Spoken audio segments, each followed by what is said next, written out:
اعوذ باللہ من الشیطان اللعین الرجیم بسم اللہ الرحمن الرحیم الحمدللہ رب العالمین الصلاۃ والسلام علی سیدنا و نبینا و شفیعنا و طبیب قلوبنا و مولانا و مقتدانا بالقاسم محمد صلی اللہ علیہ وآلہ وسلم و آلہ الطیبین الطاہرین المعصومین۔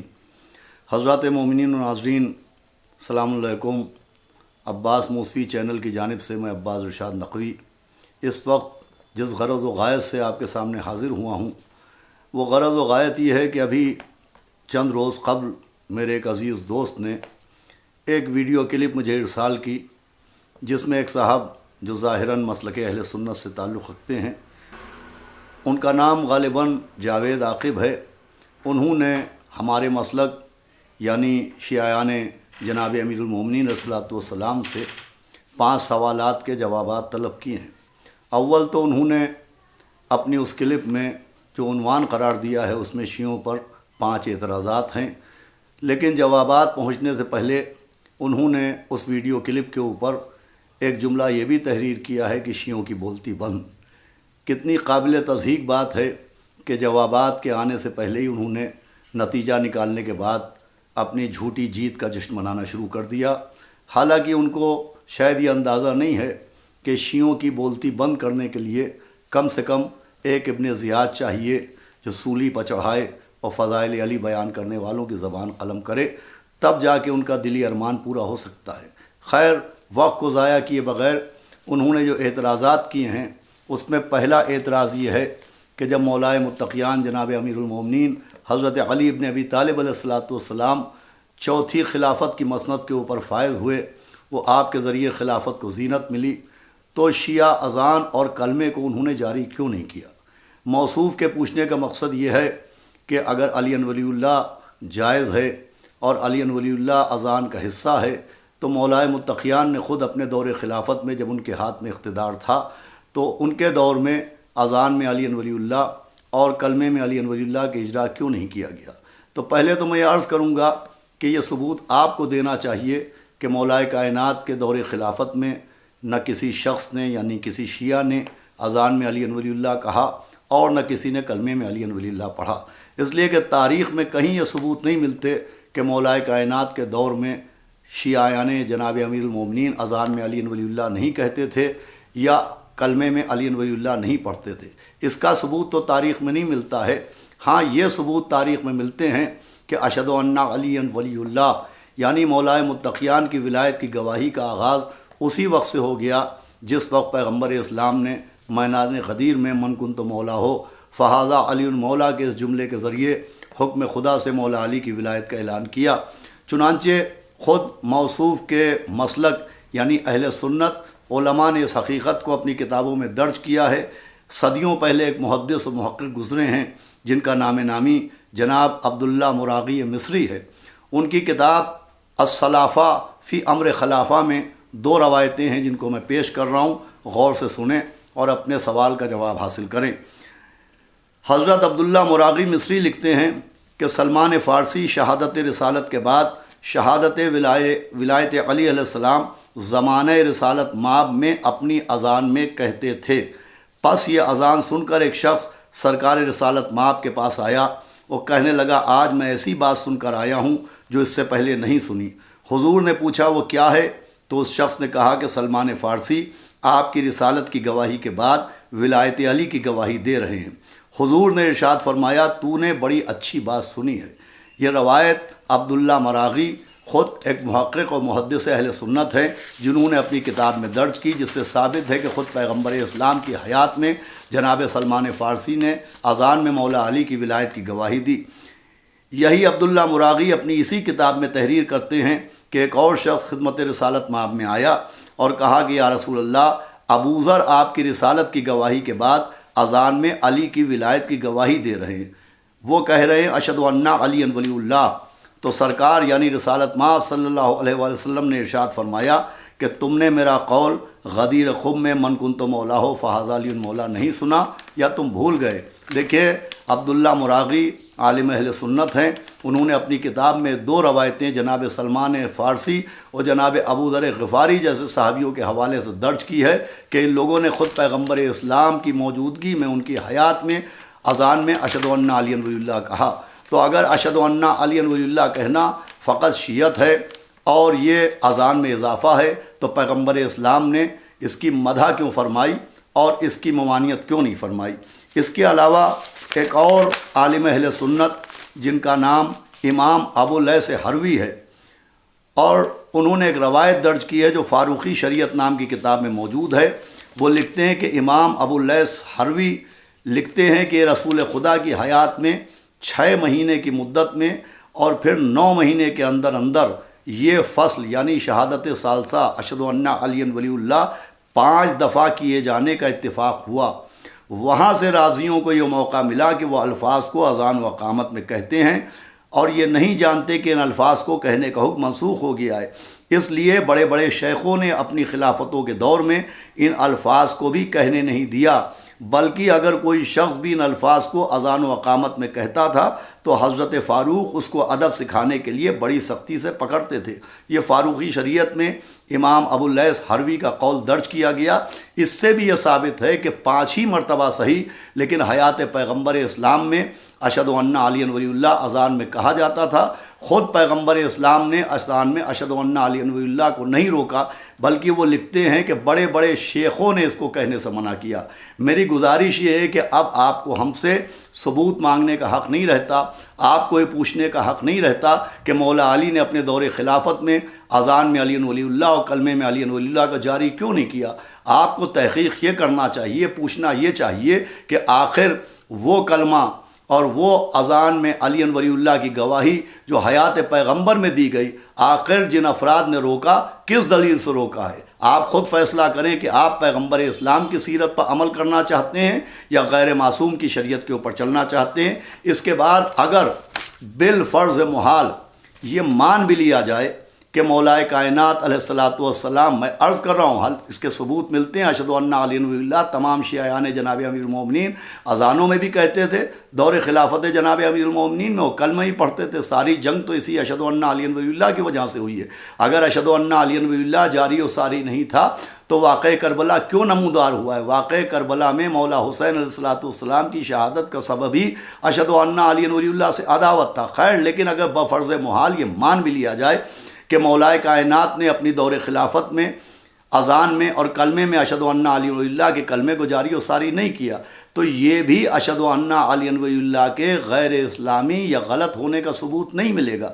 اس لیے کہ آپ تاریخ کے اوپر نظر ڈالیں، خود پیغمبر اسلام سرکار ختمی مرتبہ جناب احمد مجتبیٰ حضرت محمد مصطفیٰ صلی اللہ علیہ وآلہ وسلم کی حیات طیبہ کے اوپر نظر ڈالیں اور مجھے بتائیں کہ پیغمبر اسلام نے خود جس وقت اللہ نے ان کو رسالت کے اوپر مبعوث کیا، کیا تمام تر احکام شریعت اسی وقت رعایت کر دی ہے؟ کیا پیغمبر اسلام نے پوری شریعت جس وقت ان کو مبعوث پر رسالت کیا گیا اسی وقت لوگوں کے سامنے پیش کر دی گئی؟ تو ایسا نہیں ہے۔ آپ ہی کی کتابوں میں، آپ ہی کے مورخین نے اپنی کتابوں میں درج کیا ہے، چنانچہ کنز العمال یہ آپ ہی کے مسلک کی کتاب ہے، دلائل النبوت، تاریخ طبری، تاریخ کامل، تاریخ ابوالفدا، یہ آپ ہی کے مسلک کی کتب ہیں۔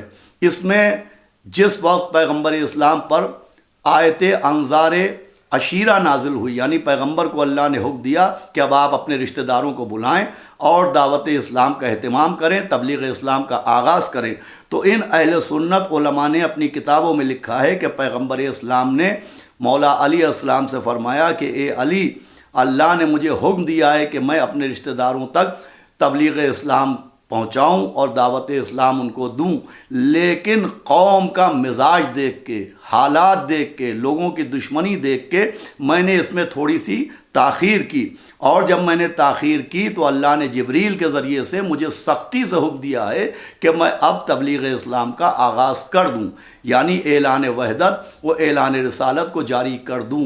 اس روایت سے کیا اندازہ ہوتا ہے کہ خود پیغمبر اسلام جو خاتم النبیین ہیں، جو سید المرسلین ہیں، وہ باوجود اس کے کہ منصب رسالت پر فائز ہو چکے ہیں، لیکن انہوں نے فوراً اعلان رسالت اور اعلان توحید بھی نہیں فرمایا، بات اگر اذان کی آتی ہے تو خود پیغمبر اسلام مکہ معظمہ میں 10 برس رہے، نماز ہوتی تھی لیکن وہاں تو اذان ہی نہیں ہوتی تھی۔ آپ پوچھ رہے ہیں کہ مولا علی کے زمانے میں اذان میں علی ولی اللہ کو جاری کیا گیا کہ نہیں کیا گیا؟ تو آپ تاریخ پڑھ کے بتائیے کہ جس وقت پیغمبر اسلام کو اللہ نے مبعوث برسالت کیا تو اس وقت اذان کا حکم جاری ہوا کہ نہیں ہوا؟ اذان کا حکم پہلی ہجری میں ہوا، یعنی 10 برس بعد جب پیغمبر اسلام مکے سے مدینے آئے تب حکم اذان آیا ہے، تب پیغمبر نے اذان کو جاری و ساری کیا۔ اس روایت سے اگر آپ صاحب عقل ہیں تو آپ اندازہ لگائیں کہ خود معصومین علیہ السلام، خود اللہ کے رسول نے بہت سے احکام کو لوگوں کی دشمنی کو سامنے رکھتے ہوئے تاخیر سے کام لیا ہے، اور جب حالات سازگار ہوئے تب ہوئے۔ وہی مسئلہ مولائے متقیان کے ساتھ ہے کہ اگر فرض محال مان بھی لیا جائے کہ انہوں نے اذان میں علی ولی اللہ کو جاری نہیں کیا تو یہ علی ولی اللہ کے باطل ہونے، معاذ اللہ، یا غلط ہونے کی دلیل نہیں ہے، بلکہ مولائے کائنات کے جو حالات تھے، چوتھی خلافت میں بھی ان کو جس طریقے سے خلیفہ بنایا گیا تھا اور خلافت ملنے کے بعد جس طرح سے عداوت کا گھیرا ان کے لیے تنگ کیا جا رہا تھا، اس وقت اگر مولا کائنات نے اذان میں علی ولی اللہ یا کلمے میں علی ولی اللہ کا جاری نہیں کیا تو یہ علی ولی اللہ کے غلط ہونے کی دلیل نہیں ہے، ماحول کے ناسازگار ہونے کی دلیل ہے۔ اور اس کی ایک دلیل اور بھی موجود ہے۔ اگر آپ یہ بنیاد بناتے ہیں کہ مولا کائنات نے اشہد ان علی ولی اللہ کو جاری نہیں کیا، یعنی خود انہوں نے اس کلمے کو وڈرا کیا یا جاری نہیں کیا، تو صلح حدیبیہ کا واقعہ آپ کے سامنے ہے۔ صلح حدیبیہ میں جب صلح نامہ تحریر کیا جا رہا تھا تو یہ شیعہ سنی تمام علماء کی کتابوں میں موجود ہے، اس کے لیے حوالہ دینے کی ضرورت نہیں ہے، یہ بہت ہی متفقہ طور کے اوپر تسلیم شدہ روایت ہے کہ مشرکین نے جب لفظ محمد الرسول اللہ کو دیکھا تو انہوں نے کہا کہ سارا جھگڑا تو اسی محمد الرسول اللہ پہ ہے، آپ اس کو کاٹ کے محمد ابن عبداللہ لکھیے۔ تو خود پیغمبر اسلام نے اپنی انگلی سے محمد الرسول اللہ کو محو کیا اور اس کی جگہ محمد ابن عبداللہ لکھا گیا۔ دیکھیے پیغمبر اسلام کا یہ وہ فعل ہے کہ بڑے بڑے صحابہ شک میں مبتلا ہو گئے، پیغمبر اسلام کی نبوت کے اوپر شک کیا گیا اور پیغمبر اسلام صلی اللہ علیہ وسلم کے سلسلے میں گمان کیا گیا کہ معاذ اللہ یہ پیغمبر ہیں کہ نہیں ہیں۔ اب میرا سوال یہ ہے کہ پیغمبر اسلام نے جو اپنے ہاتھ سے محمد الرسول اللہ محو کر دیا تو کیا یہ محمد الرسول اللہ کے معاذ اللہ غلط ہونے کی دلیل ہے؟ تو یہ غلط ہونے کی دلیل نہیں ہے، جن کے وجہ سے، جن کی عداوت کی وجہ سے، جن کی ضد کی وجہ سے پیغمبر نے محمد الرسول اللہ کو محو کیا، ان کے مشرک ہونے کی دلیل ہے۔ ویسے ہی اگر بفرض محال، میں بار بار یہ لفظ استعمال کر رہا ہوں، مولا کائنات نے اذان میں علی ولی اللہ کو جاری نہیں کیا، یعنی اس کو وڈرا کیا، اسے اس میں شامل نہیں کیا، تو یہ علی ولی اللہ کے غلط ہونے کی دلیل نہیں ہے، بلکہ جن کے بیچ میں مولا کائنات برسر اقتدار تھے ان میں منافقین کی کثرت کی دلیل ہے۔ اس کے بعد آپ نے دوسرا سوال کیا ہے سوال اول کے ذیل ہی میں، جس کا تعلق تراویح سے ہے اور متع کے سلسلے میں ہے اور فدق کے سلسلے میں ہے۔ اس سوال کے ذیل میں آپ نے چند سوالات اور کیے ہیں کہ مولا کائنات نے تراویح اگر بدعت ہے تو اس کے لیے اپنے دور خلافت میں کیا کیا، متع کو جاری کیوں نہیں کیا؟ تو دیکھیے میں پھر عرض کر رہا ہوں کہ آپ خود پیغمبر اسلام کی سیرت پڑھیے اور سیرت پڑھنے کے بعد آپ دیکھیے کہ پیغمبر اسلام نے ہر واجب کو فوراً واجب قرار نہیں دیا اور ہر واجب کا فوراً اجرا نہیں کیا اور ہر حرام سے فوراً روکا بھی نہیں ہے۔ خود شراب کے سلسلے میں قرآن میں 3 مقامات پر آیتیں موجود ہیں، جس میں پہلی آیت آئی جس میں شراب کی خامی اور خرابی بیان کی گئی، دوسری میں اور اس کی خرابی بیان کی، تیسری آیت کے ذریعے شراب کو حرام قرار دیا گیا۔ یہ کیا سبب تھا؟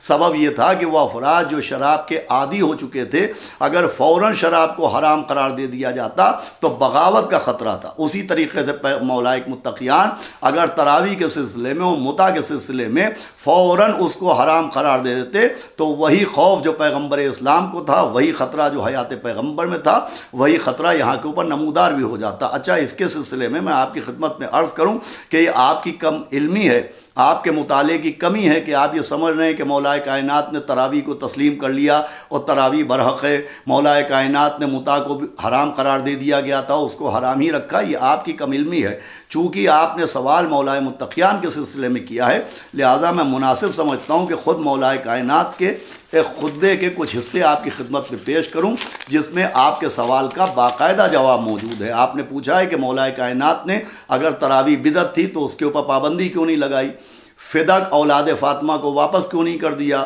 متع اگر بہت بڑی عبادت ہے تو مولا کائنات نے اس کو رائج کیوں نہیں کر دیا؟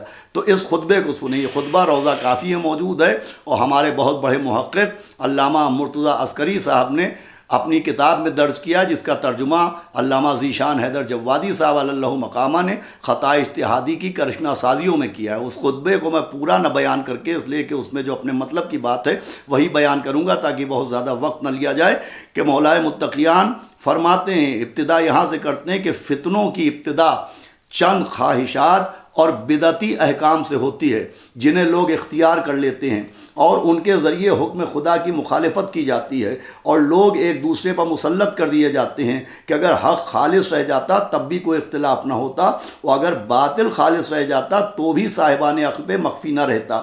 لیکن ستم یہ ہوتا ہے کہ ایک حصہ ادھر سے لیا جاتا ہے اور ایک ادھر سے، پھر دونوں کو مخلوط کر کے مشتبہ بنا دیا جاتا ہے، اور شیطان اپنے ساتھیوں پر غلبہ حاصل کر لیتا ہے، اور سوائے مخلصین کے کوئی نجات پانے والا نہیں ہوتا۔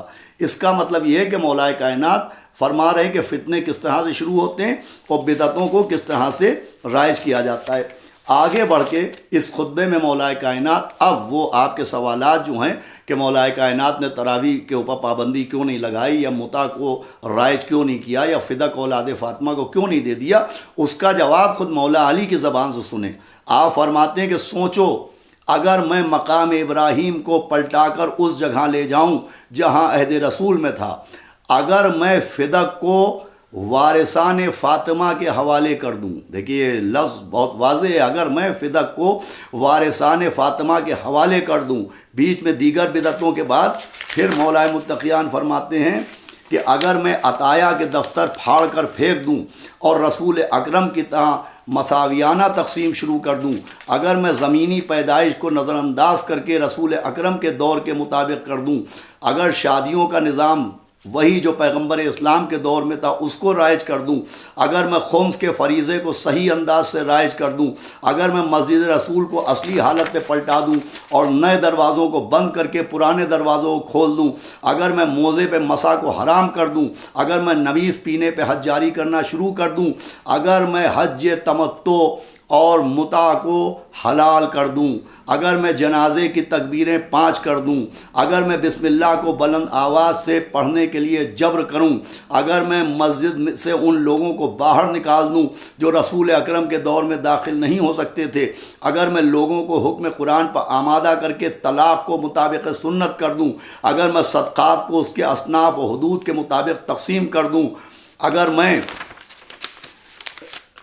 اوقات احکام اور موقع و محل کی طرف تمام معاملات کو پلٹا دوں، اگر میں اہل نجران کو ان کے مقامات پر واپس کر دوں، اگر میں فارس کے قیدیوں کو کتاب سنت کی طرف واپس لے آؤں، تو سب مجھے چھوڑ کر بھاگ جائیں گے، یعنی بغاوت کریں گے۔ پھر آگے فرما رہے ہیں، میں نے کتنا سمجھایا کہ ماہ رمضان میں واجبات کے علاوہ جماعت نہ پڑھیں، کہ نوافل میں جماعت ایک بدعت ہے۔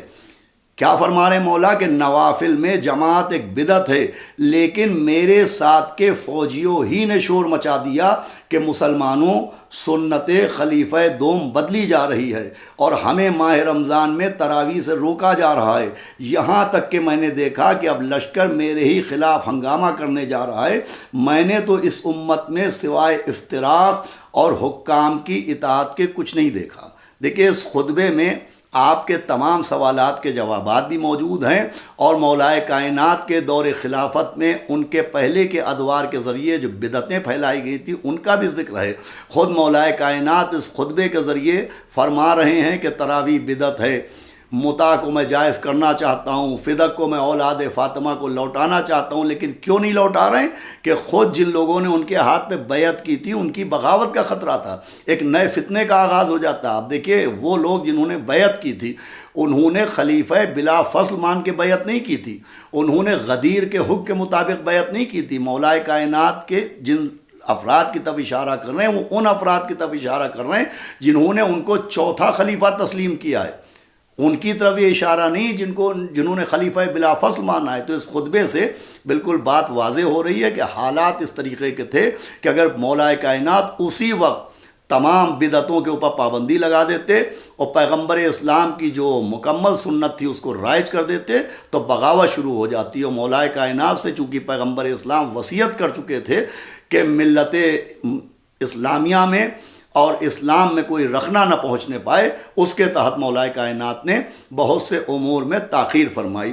اب آگے فدق کے سلسلے میں مولا متقیان کا ایک مکتوب نہج البلاغہ میں موجود ہے، اس کو بھی آپ سن لیجئے تاکہ اس سوال کا جواب مکمل ہو جائے. یہ مکتوب وہ ہے کہ خود مولا متقیان علیہ الصلاۃ والسلام نے والی بصرہ عثمان ابن حنیف کو جب وہاں کے لوگوں نے کھانے کی دعوت دی اور اس میں شریک ہوئے تو مولا نے عثمان ابن حنیف کو یہ خط لکھا کہ اے ابن حنیف، مجھے یہ اطلاع ملی ہے کہ بصرہ کے جوانوں میں سے ایک شخص نے تمہیں کھانے پر بلایا ہے اور تم لپک کر پہنچ گئے کہ رنگا رنگ کے عمدہ عمدہ کھانے تمہارے لیے چن کر لائے جا رہے تھے اور بڑے بڑے پیالے تمہاری طرف بڑھائے جا رہے تھے. مجھے امید نہ تھی کہ تم ان لوگوں کی دعوت قبول کرو گے کہ جن کے یہاں سے فقیر و نادار دھتکار گئے ہوں.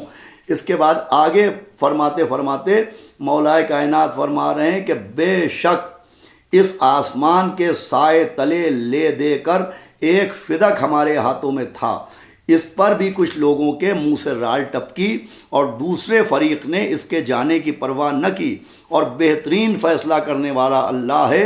بھلا میں فدق یا فدق کے علاوہ کسی اور چیز کو لے کر کیا کروں گا، جبکہ نفس کی منزل کل قبر قرار پانے والی ہے جس کے اندھیاروں میں اس کے نشانات مٹ جائیں گے.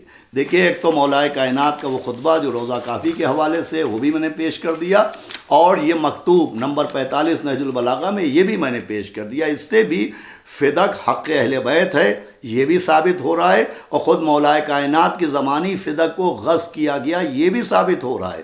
آپ کے سوالات کا مقصد یہ ہے کہ مولا کائنات کو آپ ان تمام اقدام کے اوپر راضی دکھائیں اور یہ ثابت کرنے کی کوشش کریں کہ فدق کا مسئلہ ہو یا متع کا مسئلہ ہو یا تراویح کا مسئلہ ہو، ان تمام امور میں مولا کائنات خاموش تھے، راضی تھے، اور یہ سب برحق ہیں اور ہمارے جو عقائد ہیں وہ باطل ہیں. تو میں نے مولا کائنات کی زبانی آپ کی خدمت میں یہ پیش کر دیا. فدق کے لیے ایک بات میں اور عرض کر دوں کہ اولاد فاطمہ کو فدق مولا کائنات جب برسر اقتدار آ گئے تو انہوں نے کیوں نہیں دیا؟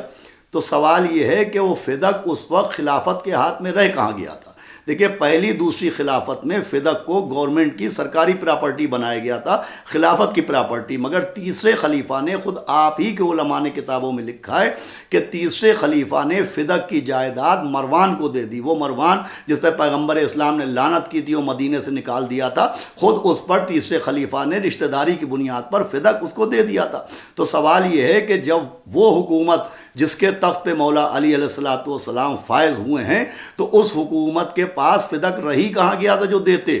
وہ فدق موجود تھا مروان کے پاس. اب اگر مولا کائنات تلوار نکال کے مروان سے وہ جاگیر چھینتے اور اولاد فاطمہ سلام اللہ علیہا کو دے دیتے تو وہی بات جو تیسرے خلیفہ کے سلسلے میں کہی گئی وہ ثابت ہوئی کہ یہ خلافت کے ذریعے اپنے رشتہ داروں کی مدد کر رہے ہیں، اپنے رشتہ داروں کو امیر بنا رہے ہیں، اپنے رشتہ داروں کو جاگیریں دے رہے ہیں. وہی الزام مولا علی علیہ الصلوۃ والسلام پہ بھی لگایا جاتا. آپ کے سوالات کا مکمل جواب ہو چکا. اب اگلا سوال آپ نے پہلے ہی سوال کے ذیل میں یہ کیا ہے کہ مولا کائنات نے مسجدیں بنوائیں، امام بارگاہیں کہاں بنائیں؟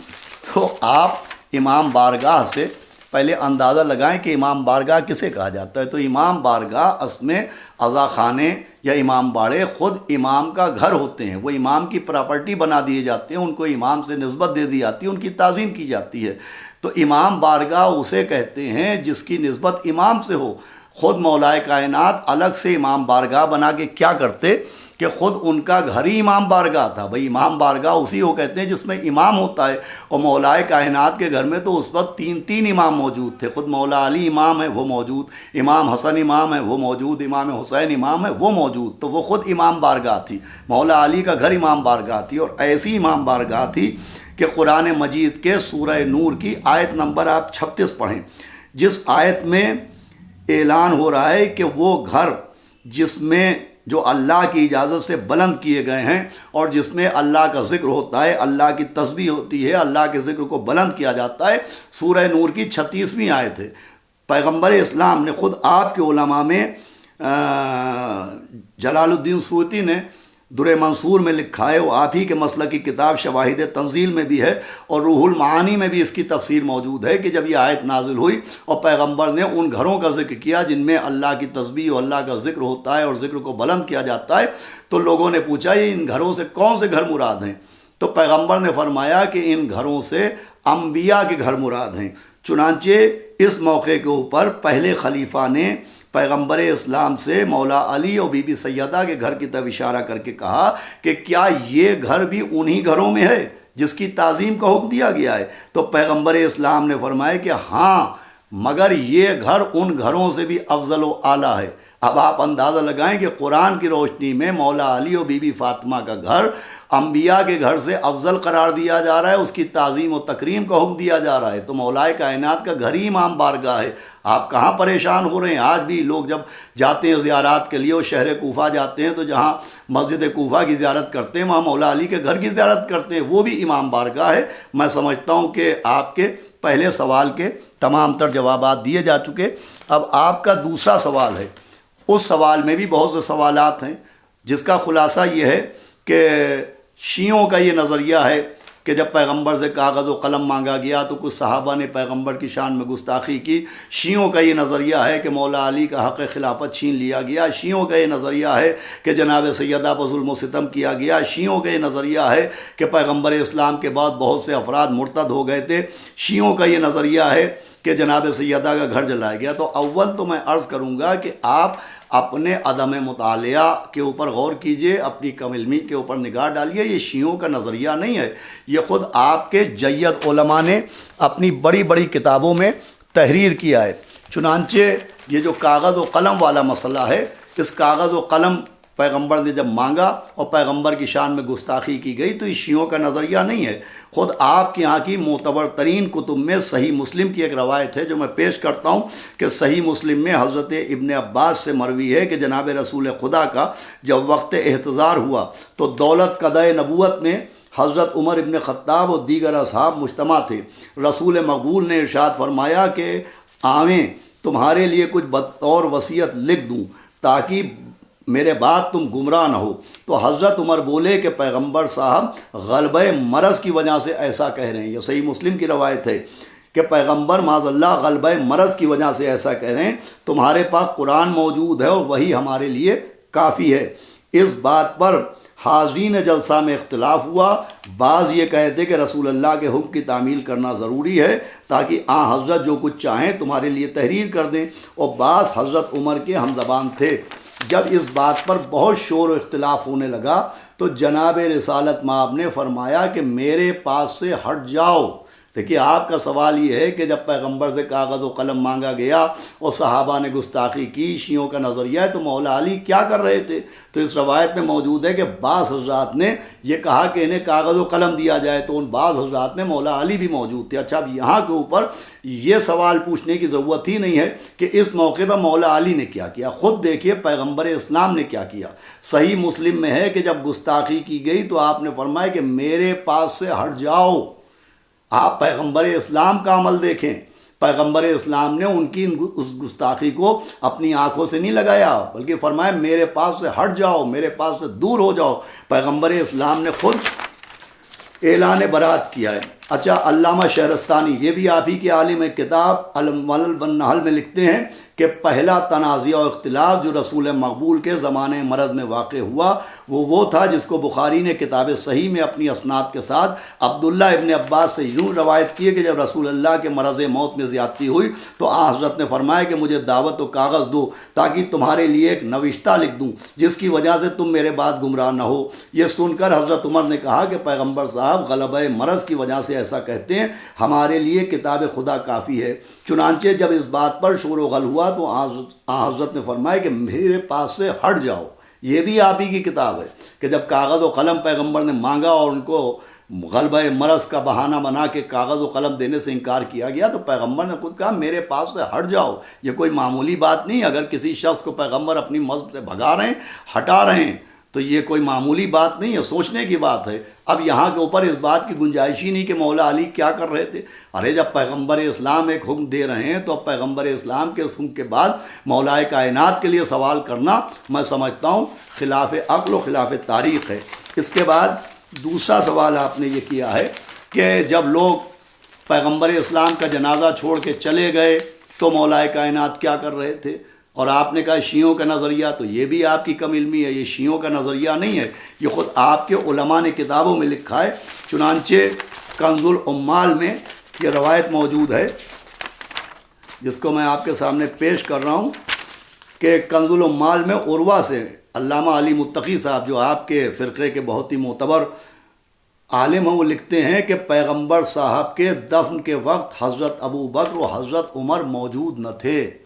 تو پہلے تو آپ علم حاصل کیجئے، یہ شیعوں کا نظریہ نہیں ہے، یہ خود آپ کے علماء کی کتابوں میں درج ہے۔ اس کے بعد تاریخ خمیس، یہ بھی آپ ہی کیا کتاب ہے، اس میں مذکور ہے کہ جب حضرت ابو بکر کو بیعت سے فراغت حاصل ہوئی تو سقیفہ بنی ساعدہ سے مسجد نبوی میں آ کر ممبر پر بیٹھے اور وہاں بھی لوگ ان کی بیعت کرتے رہے، حتیٰ کہ دن گزر گیا اور لوگ رسول اللہ کے دفن میں شریک ہونے سے آخر شب سہ شنبہ تک قاصر رہے۔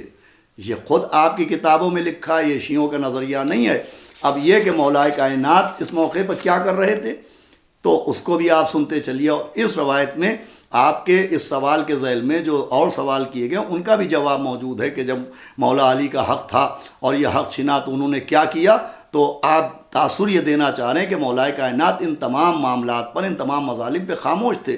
تو خود آپ کے بہت بڑے عالم اور روضۃ الاحباب میں لکھتے ہیں، اس روایت کو غور سے سنیے گا کہ جب حضرت ابو بکر کو بیعت سے فراغت ہوئی تو انہوں نے بعض مہاجر و انصار کے ذریعے سے حضرت علی کو طلب کیا۔ حضرت علی نے آ کر پوچھا کہ مجھے کیوں بلایا گیا ہے؟ حضرت عمر بولے اس لیے بلایا گیا ہے کہ جس طرح سب نے ابو بکر کی بیعت کی تم بھی کرو۔ حضرت علی نے فرمایا کہ جس بات کو تم نے انصار پر حجت قرار دے کر منصب خلافت حاصل کیا ہے اسی کو میں تم پر حجت قرار دیتا ہوں۔ آپ پوچھ رہے ہیں کہ جب ان کا حق چھینا تو انہوں نے کیا کیا، تو دیکھیے کیا کیا، مولا کائنات نے خلافت کو اپنا حق قرار دیا۔ آپ نے فرمایا کہ جس کو تم نے اپنی خلافت کے لیے دلیل بنایا وہ تو میری خلافت کی دلیل ہے۔ اس کا مطلب یہ ہے کہ جب خلافت حاصل کی گئی تھی تو لوگوں نے اپنے کو نبی کا قرابت دار کہا تھا۔ مولا کائنات کا کہنے کا مقصد یہ ہے کہ اگر نبی کی رشتہ داری بنیاد خلافت ہے تو تم سے زیادہ قریب کا رشتہ دار تو میں ہوں۔ تو یہ مولا علی نے کیا۔ آپ سنیے آگے کیا ہوا کہ مولا کائنات نے فرمایا کہ جس بات کو تم نے انصار پر حجت قرار دے کے منصب خلافت حاصل کیا ہے اسی کو میں تم پر حجت قرار دیتا ہوں۔ سچ بتاؤ کہ جو شخص جناب رسالت مآب سے قریب تر ہے وہ کون ہے؟ حضرت عمر نے کہا جب تک تم بیعت نہ کرو گے میں تم کو نہ چھوڑوں گا۔ حضرت علی علیہ السلام نے فرمایا کہ پہلے تم میری بات کا جواب دو، اس کے بعد مجھ سے بیعت کو کہو۔ ابو عبیدہ ابن جراح نے کہا کہ اے ابو الحسن، سبقت اسلامی اور رسول اللہ کے ساتھ قرابت قرینہ کا شرف تمہیں کو حاصل ہے، قرابت قریبہ کا شرف تم کو حاصل ہے۔ اس کی وجہ سے بے شک تم ہی حکومت و خلافت کے مستحق ہو، مگر چونکہ صحابہ نے ابو بکر پر اتفاق کیا ہے لہذا مناسب ہے کہ تم بھی ان کا ساتھ دو۔ حضرت علی نے فرمایا کہ جو مرتبہ اللہ نے خاندان رسالت کو عطا کیا ہے تم چاہتے ہو کہ اس کو دوسری جگہ منتقل کر دیا جائے؟ دیکھو محبت وحی اور مورود امر و نہی اور فضل و علم و معدن عقل و حلم ہم ہیں۔ یہ سن کر بشیر ابن سعد نے کہا کہ اے ابو الحسن، تمہارے گھر میں بیٹھے رہنے کے باعث یہ حصہ اس کا بہت قابل غور ہے کہ بشیر ابن سعد نے کہا کہ اے ابو الحسن، تمہارے گھر میں بیٹھے رہنے کے باعث سے یہ گمان ہوا کہ شاید تم کو امر خلافت سے کنارہ کشی منظور ہے۔ حضرت علی علیہ السلام نے فرمایا کہ اے بشیر، کیا تم لوگ اس بات کو روا رکھتے ہو کہ میں رسول اللہ کے جسم اطہر کو بے تجہیز و تکفین چھوڑ کر طلب خلافت کے لیے منازعت و مخاصمت میں مشغول ہوتا؟ یہ آپ ہی کے عالم روضۃ الاحباب میں لکھ رہے ہیں۔ اس روایت سے ثابت ہے کہ مولا کائنات نے اپنی خلافت کے لیے احتجاج بھی کیا ہے، اور وہ جو سقیفہ کی کارروائی میں شریک نہیں ہوئے اس کا سبب بھی بیان کیا ہے۔ سبب کیا ہے کہ کیا میں نبی کے جنازے کو چھوڑ دیتا؟ یہ اس بات کی دلیل ہے کہ جن لوگوں نے مسند خلافت کے اوپر قبضہ کیا وہ پیغمبر اسلام کے جنازے کو چھوڑ چکے تھے۔ مولا علی کیا کر رہے تھے؟ تو مولا علی ہی پیغمبر اسلام کو غسل دے رہے تھے، مولا علی ہی پیغمبر اسلام کو کفن پہنا رہے تھے، مولا علی ہی نے پیغمبر اسلام کو دفن کیا ہے۔ یہ سوچنا کہ مولا کائنات علیہ الصلوۃ والسلام ان تمام امور کے اوپر راضی تھے، یہ خود آپ کی کتابوں کے خلاف ہے۔ آپ ان کتابوں کو جا کے پڑھیں۔ اس کے بعد جناب سیدہ سلام اللہ علیہا کے اوپر جو مظالم ہوئے، جو گھر جلایا گیا، جو دروازہ توڑا گیا، اس کو بھی آپ شیعہ نظریہ قرار دے رہے ہیں، تو ایسا نہیں ہے۔ دیکھیے پھر میں عرض کر رہا ہوں، یہ شیعہ نظریہ نہیں ہے، یہ خود آپ کے مسلک کے بڑے بڑے علماء نے اپنی کتابوں میں تحریر کیا ہے۔ چنانچہ ابن قتیبہ جو ایک بہت بڑی ہستی ہیں، آپ کے مسلک کے بہت بڑے عالم، محقق، محدث ہیں، انہوں نے اپنی کتاب السیاست، الامامت والسیاست، جس کا یہ صفحہ آپ کے سامنے ہے اور عربی کی عبارت موجود ہے، اس میں بھی یہ موجود ہے، جس کو میں ترجمہ کر کے آپ کو سناتا ہوں کہ مورخ ابن قتیبہ نے تاریخ مذکور الصدر میں لکھا ہے کہ جب حضرت عمر حضرت ابو بکر کے پاس واپس گئے تو انہوں نے کہا کہ علی کو کیوں گرفتار نہیں کرتے جو تمہاری بیعت سے خلاف ورزی کرتے ہیں؟ تو حضرت ابو بکر نے اپنے غلام قنفذ کو بھیجا کہ علی کو میرے پاس لے آ۔ قنفذ نے جا کر حضرت علی سے کہا کہ تم کو خلیفہ رسول اللہ بلاتے ہیں۔ حضرت علی نے فرمایا تم لوگوں نے بہت جلد رسول اللہ پر افطرا پردازی کی ہے۔ دیکھیے یہ فقرہ کس بات کی دلیل ہے کہ ادھر سے کہا گیا خلیفہ رسول بلا رہے ہیں، مولا کائنات نے اس کو کنڈم کیا، اس کی رد کی اور رد کر کے بتایا کہ میں نے ان کو اس منصب کے قابل نہیں سمجھائے جس کے لیے دعویٰ کر رہے ہیں۔ قنفذ واپس گیا، اس نے حضرت ابو بکر سے حضرت علی کا ارشاد عرض کیا۔ حضرت ابو بکر سن کر دیر تک روتے رہے۔ حضرت عمر نے دوبارہ حضرت ابو بکر سے کہا کہ علی کو مہلت نہ دو جو تمہاری بیعت سے کنارہ کشی کیے ہوئے ہیں۔ حضرت ابو بکر نے پھر قنفذ کو حکم دیا کہ جا کر علی سے کہہ دو کہ تم کو امیر المومنین بیعت کے لیے بلاتے ہیں۔ قنفذ نے حاضر ہو کر حضرت ابو بکر کا پیام پہنچایا۔ حضرت علی نے بآواز بلند فرمایا سبحان اللہ، تیرے آقا نے اس لقب کا ادعا کیا ہے جس سے ان کو کچھ تعلق نہیں ہے۔ یہ کس بات کی دلیل ہے؟ بھائی جب خلیفہ رسول کہہ کے بلوایا گیا تب بھی مولا کائنات نے تردید کی، جب امیر المومنین کے لقب کے ساتھ بلایا گیا تب بھی تردید کی، اور تردید کر کے بتایا کہ نہ میں خلیفہ اول کو خلیفہ رسول تسلیم کرتا ہوں، نہ امیر المومنین تسلیم کرتا ہوں۔ آگے روایت یہ ہے کہ قنفذ نے جا کر حضرت ابو بکر سے کہا کہ علی یہ کہتے ہیں، تو حضرت ابو بکر پھر رونے لگے۔ پس حضرت عمر اٹھے اور ایک جماعت کے ساتھ خانہ حضرت فاطمہ پر پہنچ کے انہوں نے دق الباب کیا۔ حضرت فاطمہ لوگوں کی صدا سن کر بآواز بلند رونے اور فریاد کرنے لگیں کہ اے پدر بزرگوار، اے رسول اللہ، آپ کے بعد پسر خطاب و پسر ابو قحافہ سے ہم کو کیسی مصیبت پہنچی ہے۔ جب لوگوں نے حضرت فاطمہ کی فریاد و زاری سنی تو ان میں سے اکثر روتے ہوئے واپس گئے، چند نفر حضرت عمر کے ساتھ باقی رہ گئے۔ پس حضرت علی دولت سرا سے باہر نکلے اور ان کے ہمراہ حضرت ابو بکر کے پاس تشریف لے گئے۔ وہاں پھر آپ سے کہا گیا کہ بیعت کرو۔ آپ نے کہا اگر میں بیعت نہ کروں، وہ بولے کہ اگر بیعت نہ کرو گے تو خدا کی قسم ہم تمہیں قتل کر دیں گے۔ حضرت علی نے فرمایا کہ کیا ایسے شخص کو قتل کرو گے جو عبداللہ اور اخو رسول اللہ ہے؟ حضرت عمر نے جواب دیا کہ یہ تو ہم مانتے ہیں کہ تم عبداللہ ہو، لیکن اس کو تسلیم نہیں کرتے کہ تم رسول کے بھائی ہو۔ حضرت ابو بکر اس پر بالکل چپ تھے۔ حضرت عمر نے ان سے کہا کہ تم کیوں حکم نہیں کرتے اور خاموش بیٹھے ہو؟ حضرت ابو بکر نے کہا کہ فاطمہ کے ہوتے ہوئے میں علی کو مجبور نہ کروں گا۔ پس حضرت علی وہاں سے اٹھ کر جناب رسالت مآب کے مزار اقدس پر گئے اور وہاں جا کر آپ نے با آہوزاری فریاد کی کہ بھائی، قوم کے لوگوں نے میری نہایت تحقیر کی اور قریب تھا کہ مجھ کو قتل کر ڈالیں۔ اس میں مکمل جواب موجود ہے آپ کے اس سوال کا کہ مولا علی کا جب حق غصب ہوا پہلی خلافت میں، جناب سیدہ کے دروازے پہ آگے گستاخی ہوئی، تو مولا علی نے کیا کیا؟ تو اول مولا علی نے جا کے اپنا احتجاج درج کیا، ان کو ان کے گناہ کی طرف متوجہ کیا، اور اس کے بعد پیغمبر کی قبر پہ جا کے آہوزاری کی۔ آپ جانتے ہیں کیوں کی ہے؟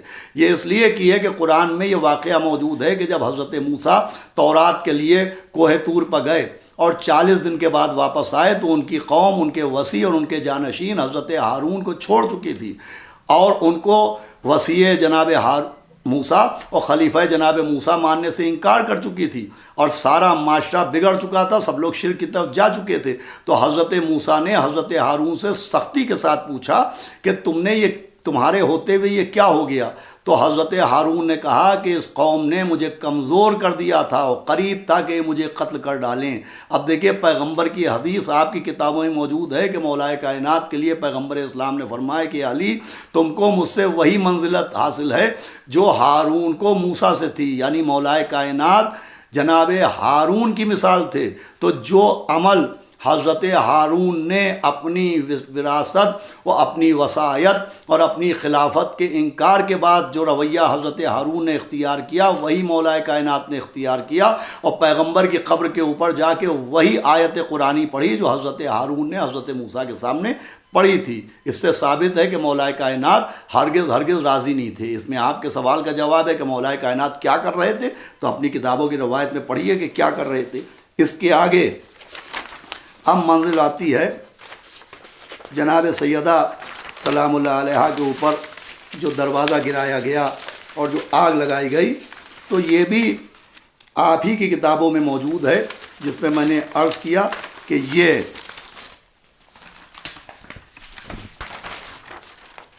الامامت و سیاست، یہ محمد عبداللہ ابن مسلم ابن قتیبہ دینوری جو اپنے زمانے کے بہت بڑے عالم اہل سنت تھے، جزء اول اس میں یہ روایت موجود ہے کہ جناب سیدہ سلام اللہ علیہا کا حق غصب کیا گیا، فدق غصب کیا گیا، اور جس میں جناب سیدہ نے حضرت ابو بکر و حضرت عمر سے کہا کہ اللہ گواہ ہے، اس کے ملائکہ گواہ ہیں کہ میں تم دونوں پر نماز میں بد دعا کروں گی۔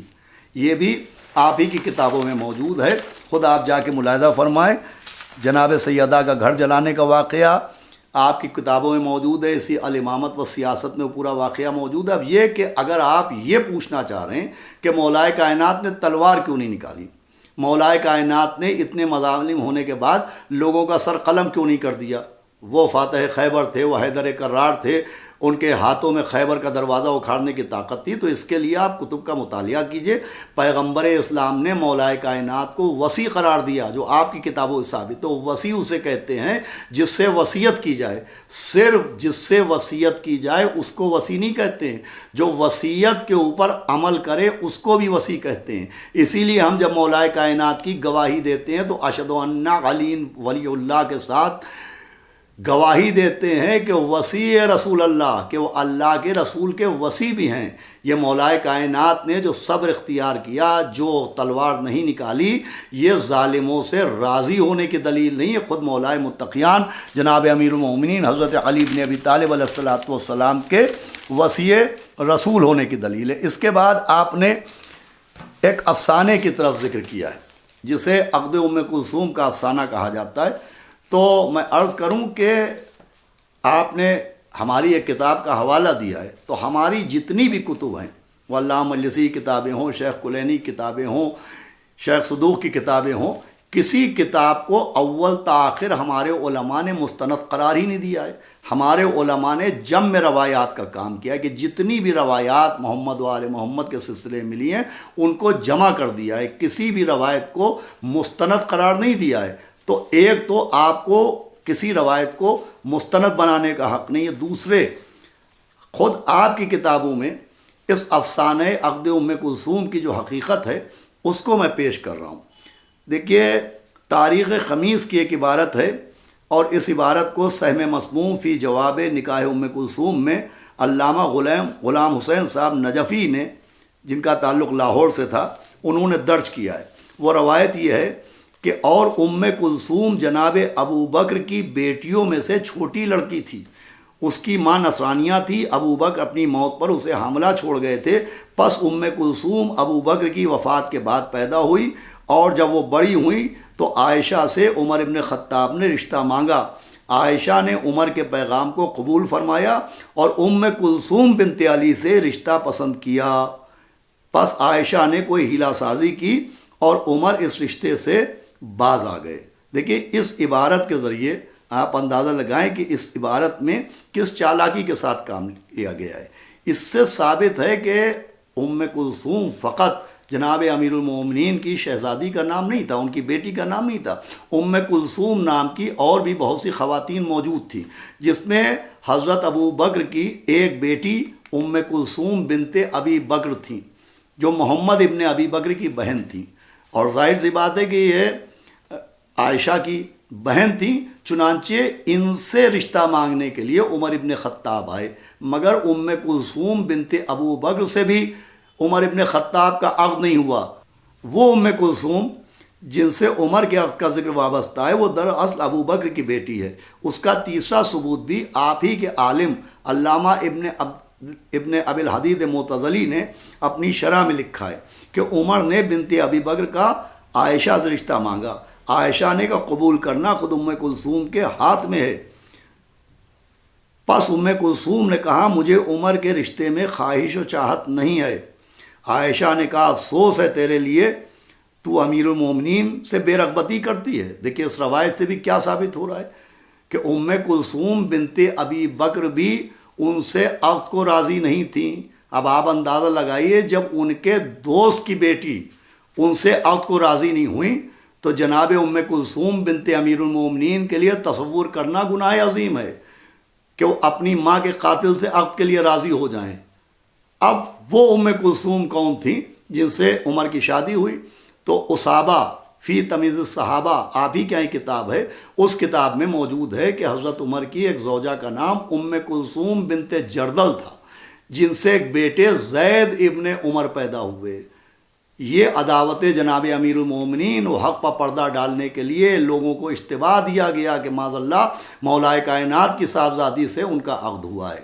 میں سمجھتا ہوں کہ جواب مکمل ہو چکا، اس کے اتنے جوابات دیے جا چکے ہیں کہ اب مزید جواب کی گنجائش نہیں تھی، لیکن آپ الزام تراشی فرماتے، اس لیے اس کا جواب بھی پیش کر دیا گیا، اور میں سمجھتا ہوں کہ دوسرے حصے کے تمام تر جوابات پیش کیے جا چکے ہیں۔ آپ کا تیسرا سوال کہ شیعوں کا یہ نظریہ ہے کہ امام حسن علیہ السلام کو معاویہ نے جودہ بنت اشس کے ذریعے زہر دلوایا، تو میں پھر عرض کروں گا کہ یہ شیعوں کا نظریہ نہیں ہے، خود آپ کے علماء نے لکھا ہے۔ آپ نے پوچھا ہے اور ایک روایت بحر الانوار کی آپ نے پیش کی ہے، جس روایت میں امام حسین علیہ السلام امام حسن علیہ السلام سے پوچھ رہے ہیں کہ آپ کو زہر کس نے دیا، تو امام حسن علیہ السلام فرما رہے ہیں کہ جس کے بارے میں گمان ہے، اگر وہی ہے تو تم کیا کرو گے؟ امام حسین نے کہا میں اسے قتل کر دوں گا۔ تو امام حسن علیہ السلام فرما رہے ہیں کہ میں نہیں چاہتا کہ اگر وہ قاتل نہیں ہے تو کوئی بے گناہ اور بے جرم قتل کیا جائے۔ آپ نے بحر الانوار کی ایک روایت پیش کی ہے، تو میں پھر عرض کر رہا ہوں کہ آپ بحر الانوار کے سلسلے میں پڑھیں۔ بحر الانوار میں علامہ مجلسی نے کہیں بھی ایک دھوکے سے بھی عبارت نہیں لکھی ہے کہ میری اس کتاب میں جتنی بھی روایات ہیں سب مستند ہیں، سب کو تسلیم کیا جائے، سب قابل قبول ہیں۔ انہوں نے جمع روایات کا کام کیا ہے۔ آپ نے یہ دھوکہ دینے کی کوشش کی ہے کہ آپ نے ثابت کرنا چاہا ہے کہ خود بحر الانوار میں معاذ اللہ امام حسن کو خود ہی علم نہیں ہے کہ ان کو زہر کس نے دیا، خود امام حسین ہی کو علم نہیں ہے کہ ان کو زہر کس نے دیا، حالانکہ وہ عالم الغیب ہیں۔ تو اگر آپ حق پسندی کے لیے سوالات کر رہے ہوتے اور حق تک پہنچنے کے لیے تحقیق کر رہے ہوتے تو وہی بحر الانوار جس میں آپ نے ایک روایت پیش کی جس سے یہ ثابت ہوتا ہے کہ معاذ اللہ امام حسن امام حسین کو اپنے قاتل کا نام نہیں معلوم تھا، اسی میں 10ویں جلد اردو کی یہ روایت موجود ہے، اس کو غور سے سنیے کہ حضرت امام جعفر صادق علیہ السلام سے روایت ہے کہ آپ نے فرمایا کہ ایک بار امام حسن علیہ السلام نے اپنے اہل خانہ سے کہا کہ جس طرح رسول اللہ صلی اللہ علیہ وآلہ وسلم کو زہر سے شہید کیا گیا، اسی طرح میں بھی زہر سے شہید کیا جاؤں گا۔ آپ نے فرمایا میری زوجہ جودہ بنت اشس بن قیس، معاویہ اس سے مل کر یہ سازش کرے گا اور اسے اس کا حکم دے گا۔ تو لوگوں نے کہا پھر آپ اس کو یعنی جودہ بنت اشس کو گھر سے نکال کیوں نہیں دیتے؟ تو آپ نے فرمایا کہ ابھی کیسے نکالوں، ابھی تو اس سے جرم صادر ہی نہیں ہوا ہے، اگر میں نکال بھی دوں تو اس کے سوا مجھے کوئی دوسرا قتل نہیں کرے گا، پھر لوگوں کے سامنے اس کے لیے ایک عذر بھی مہیا ہو جائے گا۔ اس گفتگو کو کچھ ہی دن گزرے تھے کہ معاویہ نے جودہ کو مال کثیر یعنی 1,00,000 درہم دینے کا وعدہ کیا، نیز یہ بھی کہ یزید سے اس کا عقد کر دے گا، اور اس کے ساتھ اس نے ایک زہر آلود شربت بھیجا کہ وہ امام حسن علیہ السلام کو وہ شربت پلائے الخرائج والجرائج کے حوالے سے علامہ مجلسی علیہ الرحمہ نے اس روایت کو ہی پیش کیا ہے۔ آپ کو چونکہ حق کی تلاش نہیں تھی، آپ کو شیعوں سے انتقام لینا ہے، آپ کو شیعوں پر جھوٹے الزامات لگانا ہے، لہٰذا آپ نے وہ روایت جو آپ کے مطلب کی تھی اس کو پیش کر دیا۔ آپ نے اس روایت کی طرف سہون بھی اشارہ نہیں کیا، اس لیے کہ اس روایت سے خود امام حسن علیہ السلام کو جو زہر دیا گیا اس کے ساتھ ساتھ خود پیغمبر اسلام کو زہر دیا گیا، یہ بھی ثابت ہو رہا ہے۔ اس سے خود امام حسن علیہ السلام کا علم غیب بھی ثابت ہو رہا ہے، اور اس کے ساتھ ساتھ سیرت معصومین کا ایک نمایاں پہلو نظر آ رہا ہے کہ امام حسن نے یہ جانتے ہوئے کہ یہ عورت مجھ کو زہر دے گی، عمل سے پہلے، جرم سے پہلے سزا نہیں دی جاتی۔ چونکہ مولائے کائنات کو بھی علم تھا ابن ملجم ان کو قتل کرے گا، لیکن ابن ملجم مسجد کوفہ میں سو رہا تھا، مولا علی نے اس کو قتل نہیں کیا، اس لیے کہ جرم سے پہلے سزا نہیں دی جاتی ہے۔ چنانچہ یہ کہنا کہ امام حسن و امام حسین کو علم ہی تھا، باقاعدہ علم تھا، وہ عالم الغیب تھے، میں سمجھتا ہوں کہ آپ کے سوال کا بھرپور جواب موجود ہے۔ تیسرے سوال کا جواب یہاں کے اوپر ختم ہوتا ہے۔ اگلا سوال ہے، اچھا ہاں، آپ نے شیخ مسعودی کا حوالہ دیا اور کہا یہ عالم شیعہ ہیں، تو اس پہ بھی ایک ہنسی آتی ہے کہ آپ نے وہ کتابیں اور وہ روایات جو آپ کے نظریے کے خلاف ہوں جو بھی لکھ دے، وہ آپ ہی کا عالم کیوں نہ ہو، آپ اسے شیعت کا تاج پہنا دیتے ہیں۔ خیر یہ بہت پرانی عادت ہے، اس پر بحث کرنے کی ضرورت نہیں ہے۔ اب آپ نے چوتھا سوال یہ کیا ہے کہ امام مہدی غائب ہیں، امام مہدی غائب ہیں، وہ پردہ غیب میں ہیں، اور حاضر ہونا غیب کی ضد ہے، اور آپ اپنے اماموں کو حاضر و ناظر مانتے ہیں، تو جب امام غائب ہیں تو غائب حاضر کیسے ہو سکتا ہے؟ تو آپ پہلے غیب کی تفصیل و غیب کی تعریف پڑھیے۔ غیب اسے نہیں کہتے ہیں کہ جو غیر حاضر ہو، غیب کہتے ہیں الغیب ما غاب عن العیون۔ علماء نے غیب کی تشریح یہ کی ہے کہ جو آنکھوں سے نظر نہ آئے اسے غائب کہتے ہیں۔ بھائی حاضر نہ ہونا اور غائب ہونا یہ ایک دوسرے کی ضد نہیں ہے، شہود غیب کی ضد ہے۔ آپ سوال کر رہے ہیں کہ جب وہ غائب ہیں تو وہ حاضر و ناظر کیسے ہو سکتے ہیں؟ تو میں آپ سے پوچھتا ہوں کہ فرشتے غائب ہیں کہ نہیں؟ وہ فرشتہ جو شکم مادر میں بچے میں روح پھونکتا ہے وہ غائب ہے کہ نہیں؟ ملک الموت جو لوگوں کے بدن سے روح نکالتا ہے وہ غائب ہے کہ نہیں؟ کاندھوں پر جو فرشتے انسان کی نیکیاں اور گناہ تحریر کرتے ہیں وہ غائب ہیں کہ نہیں؟ آپ کہیں گے بالکل غائب ہیں۔ تو وہ غائب ہیں مگر روح نکالنے کے لیے ملک الموت آتے ہیں تو وہ حاضر ہوئے کہ نہیں؟ شکم مادر میں بچے میں روح پھونکنے کے لیے جو فرشتہ غائب ہو کے آتا ہے وہ حاضر ہوتا ہے کہ نہیں؟ کاندھے کے اوپر جو فرشتے غائب ہیں ہمارے نیکیوں اور ہمارے گناہوں کو تحریر کر رہے ہیں وہ حاضر ہیں کہ نہیں؟ بھائی وہ غائب بھی ہیں اور حاضر بھی ہیں۔ حاضر ہونا غیب کی ضد نہیں ہے، ظاہر ہونا غیب کی ضد ہے، کہ ایک آدمی ظاہر بھی ہے اور غائب بھی ہو۔ تو آپ پہلے تو اپنی معلومات میں اضافہ کیجئے اور معلوم کرنے کی کوشش کیجئے کہ غیب کی ضد حاضر ہونا نہیں، غیب کی ضد ظاہر ہونا ہے۔ ہمارے امام حاضر و ناظر ہیں جس کے لیے ہمارے یہاں کی کتابیں موجود ہیں۔ اب رہی ایک مولوی صاحب کی بات جو ہمارے ہی مسلک سے تعلق رکھتے ہیں، آپ نے ان کا حوالہ دیا تو ان کو آپ ہمارے مسلک کا مانتے رہیے۔ دیکھیے شیعہ گھر میں پیدا ہونے سے کوئی شیعہ نہیں ہو جاتا، شیعہ علماء کا لباس پہننے سے کوئی شیعہ نہیں ہو جاتا۔ شیعت عقائد تشیع کے اوپر منحصر ہے۔ جن صاحب کی تقریر آخر میں آپ نے سنائی ہے ان کو ہم خارج از عقائد تشیع مانتے ہیں، لہٰذا ان کی بات ہمارے لیے دلیل نہیں بن سکتی ہے۔ ہم اپنے ائمہ معصومین کو حاضر و ناظر بھی مانتے ہیں اور آخری امام کو غائب بھی مانتے ہیں اور ہر مشکل میں حاضر بھی مانتے ہیں۔ خود قرآن میں آیت موجود ہے کہ تمہارے تمام اعمال اللہ بھی دیکھتا ہے، رسول بھی دیکھتا ہے، مومنین بھی دیکھتے ہیں۔ مومنین سے مراد معصومین ہیں، تو ہمارے امام زمانہ غائب ہو کے بھی ویسے ہی حاضر ہیں جیسے ملک الموت غائب ہو کے روح نکالنے کے لیے حاضر ہو جاتا ہے، جیسے بچوں کے جسم میں روح ڈالنے والا فرشتہ غائب ہو کے روح ڈالنے کے لیے حاضر ہو جاتا ہے، جس طرح سے کاندھوں پہ بیٹھے ہوئے فرشتے غائب ہو کے لوگوں کے اعمال نکالنے کے لیے لکھنے کے لیے حاضر ہیں، ویسے ہی اب آپ کا آخری سوال ہے، اور وہ چوتھے امام حضرت سید سجاد علیہ السلام کے حوالے سے ہے کہ ہم آپ کی کتابوں سے دکھائیں کہ چوتھے امام علیہ السلام نے عزاداری کہاں کی، اور ہم آپ کو دکھائیں کہ چوتھے امام علیہ الصلوۃ والسلام نے گریہ کہاں کیا، تو چوتھے امام علیہ الصلوۃ والسلام کی سیرت ہمارے لیے حجت ہے، لیکن آپ چونکہ ان کو سلسلہ غدیر کا امام نہیں مانتے ہیں، لہٰذا آپ ان کی سیرت کو بھی حجت نہیں مانیں گے۔ آپ پیغمبر اسلام کی سیرت کو تو یقیناً حجت مانتے ہوں گے، تو پہلے آپ خود اپنے یہاں کی کتاب تاریخ الخلفاء جو مشہور ترین کتاب ہے، اس کتاب میں آپ یہ واقعات سنیں کہ امام حسین السلام کی شہادت کے سلسلے میں تاریخ الخلفاء میں درج ہے کہ آپ کی شہادت یوم عاشوراء واقع ہوئی کربلا میں۔ آپ کی شہادت کا قصہ بہت طول و طویل ہے، کوئی قلب اس کے سننے کا متحمل نہیں ہو سکتا۔ انا للہ و انا الیہ راجعون۔ آپ کے ساتھ آپ کے اہل بیت میں سے 16 آدمی شہید ہوئے۔ جب آپ کی شہادت واقع ہوئی تو 7 دن تک دنیا سیاہ رہی، دیواروں پر دھوپ کا رنگ زعفرانی رہا، ستارے ایک دوسرے پر ٹوٹ ٹوٹ کر گرتے رہے۔ اسی روز سورج کو گرہن لگ گیا، 6 مہینے تک برابر آسمان کے کنارے سرخ رہے، پھر وہ سرخی تو جاتی رہی مگر افق کی سرخی اب تک برقرار ہے جو اس واقعے سے پہلے کبھی نہیں دکھلائی دی تھی۔ یہ بھی روایت ہے کہ بیت المقدس کا پتھر جو اس روز اٹھایا جاتا تھا اس کے نیچے سے تازہ خون نکلتا تھا۔ دیکھیے کس بات کی دلیل ہے؟ اس بات کی دلیل ہے کہ امام حسین السلام کی شہادت کے بعد چوتھے امام تو ان کے بیٹے ان کے وارث ہیں۔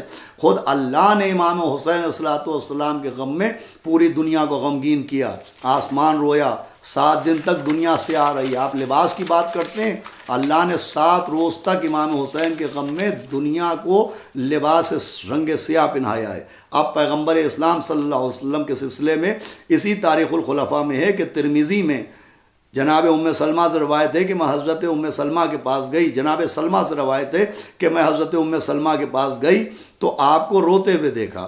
میں نے وجہ دریافت کی تو آپ نے فرمایا کہ میں نے رسول اللہ صلی اللہ علیہ وسلم کو خواب میں دیکھا ہے کہ آپ کے سر و داڑھی خاک آلود ہیں، اور میں نے عرض کیا کہ حضور میں کیا حال دیکھ رہی ہوں؟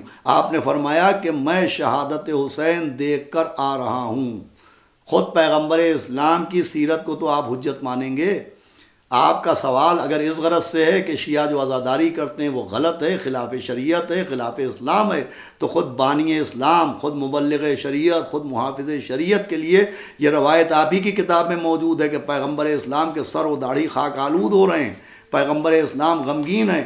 پھر اسی کتاب میں اگلی روایت ہے کہ حضرت ابن عباس سے روایت ہے کہ میں نے رسول اللہ صلی اللہ علیہ وسلم کو دوپہر کے وقت خواب میں دیکھا کہ آپ غبار آلودہ تشریف لیے جا رہے ہیں اور آپ کے دست مبارک میں ایک شیشی ہے جس میں خون بھرا ہوا ہے۔ میں نے عرض کیا کہ میرے ماں باپ آپ قربان یا رسول اللہ یہ کیا ہے؟ آپ نے فرمایا کہ یہ حسین اور ان کے ساتھیوں کا خون ہے، میں آج تمام دن اسے جمع کرتا رہا ہوں۔ ہم نے وہ دن شمار کیا تو عین شہادت کا دن تھا۔ خود پیغمبر اسلام صلی اللہ علیہ وسلم امام حسین السلام کی عزاداری میں جناب ابن عباس کو خواب میں آ کے مطلع فرما رہے ہیں۔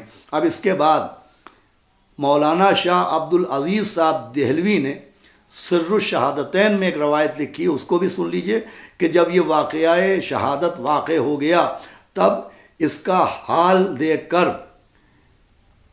یہ دیکھا گیا کہ مٹی خدا کی طرف سے مٹی خون بن گئی، آسمان سے خون برسا، غیبی ہاتفوں نے حضرت کے مرثیے کہے، جنات نے حضرت پر نوحہ پڑھا اور گریہ و بکا کیا۔ یہ مولانا شاہ عبد العزیز دہلوی صاحب سر الشہادتین میں لکھ رہے ہیں، اور حضرت کے جسم مبارک کی حفاظت کرنے کے لیے شیر اور دوسرے درندے اس کے گرد گھوم رہے ہیں، اور حضرت کے قاتلوں کے نتنوں میں زندہ سانپ گھستے و نکلتے رہے، بلکہ خدا نے اس امت میں اس تدبیر کو جاری کیا کہ لوگ ہمیشہ اس پر روئیں اور نوحہ و ماتم کریں، قیامت تک اس پر حزن و غم کریں اور ان ہولناک مصیبتوں کا ذکر کریں۔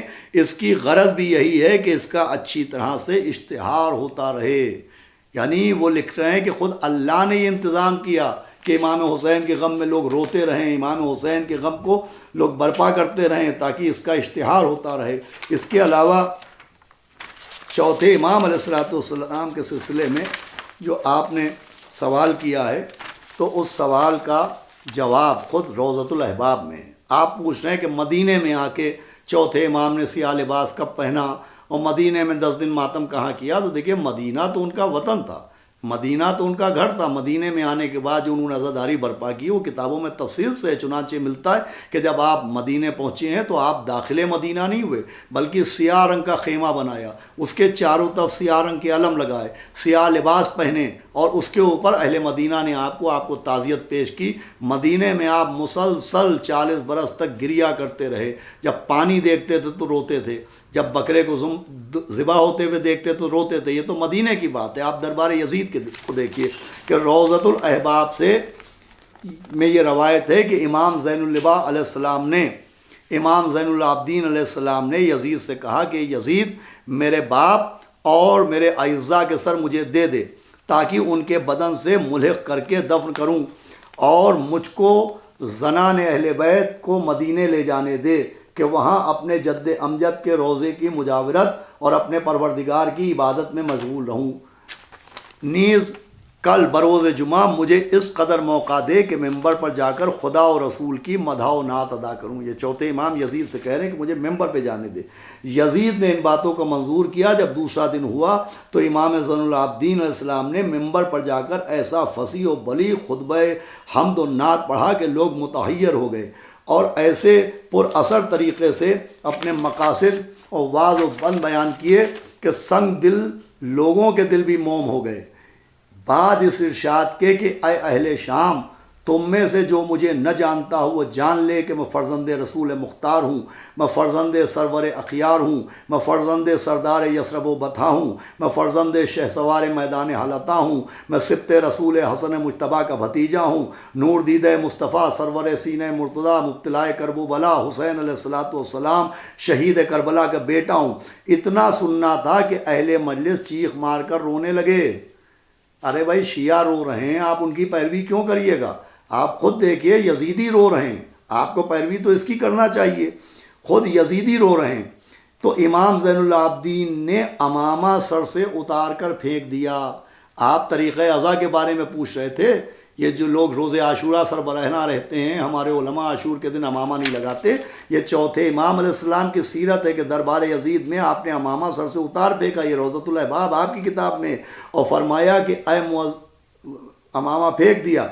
اور تبھی مؤذن نے کو یزید نے اذان کہنے کا اشارہ کیا، تو مؤذن نے اٹھ کے کہا اللہ اکبر اللہ اکبر۔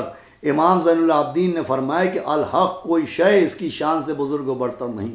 مؤذن نے کہا اشہدو ان لا الہ الا اللہ۔ امام زین العابدین اسلام نے فرمایا کہ سچ ہے، میرا گوشت تو پوست اس کا شاہد ہے۔ پھر مؤذن نے کہا اشہدو ان محمد الرسول اللہ۔ تو امام زین العابدین علیہ السلام نے امامہ سر سے اتار کر پھینک دیا اور فرمایا کہ اے مؤذن تجھے انہی محمد کی قسم ٹھہر جا۔ یہ کہہ کر یزید سے خطاب کیا کہ اے معاویہ کے بیٹے سچ بتا کہ محمد رسول اللہ میرے جد ہیں یا تیرے؟ اگر تو اپنا جد بتائے تو سری جھوٹ ہے، اگر میرا جد کہے تو پھر تو نے میرے پدر بزرگوار کو جو بہترین آل رسول تھے کیوں شہید کروایا؟ کیوں ان کی مخدرات عصمت و اطہار کو گناہگار قیدیوں کی طرح شہر بہر پھرایا؟ کیوں مجھے یتیم کیا؟ اور کیوں میرے جد کے دین میں رخنا ڈال دیا؟ یہ کہہ کے امام زین العابدین علیہ السلام نے اپنا گریبان چاک کر ڈالا اور حاضرین سے مخاطب ہو کے فرمایا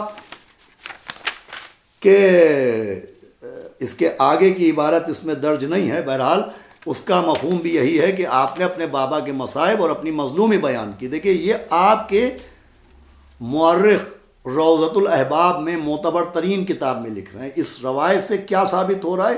آپ کے تمام تر سوالات کے جوابات اس میں موجود ہیں، اور اس میں یہ بھی موجود ہے کہ خود امام زین العابدین علیہ السلام نے یزید سے مخاطب ہو کے کہا، کیا کہا کہ ان کی مقدرات عصمت و طہارت کو گناہگار قیدیوں کی طرح شہر بشہر کیوں پھرایا؟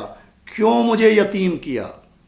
اور کیوں میرے جد کے دین میں رکھنا ڈالا؟ بھائی آپ یزید کو امام حسین صلی اللہ علیہ وسلم کا قاتل نہیں ہے اس کے لیے نہ جانے کتنی جھوٹی دلیلیں پیش کرتے ہیں۔